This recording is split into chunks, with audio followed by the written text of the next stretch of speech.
टंडवाला यार GMP ताफ़ी SSP टंडवाला यार अब्रेज़ अली अब्बासी जी हिदायतुनि ते टंडवाला यार पुलिस RRF जी incharge Farooq Ahmed Rahpoto A section police जी मंशियात फरोशन ख़िलाफ़ गडियल कार्रवाई। लिंक रोड प्यारो लुंड ते स्नैप चैकिंग दौरान मुख्फी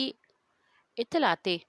कार्रवाई करे अच्छे कलर जे अल्टो कार के रोकियो त तलाशी वरती जंहिंमां 100 पैकेट सफ़ीना 10 कट्टा खाम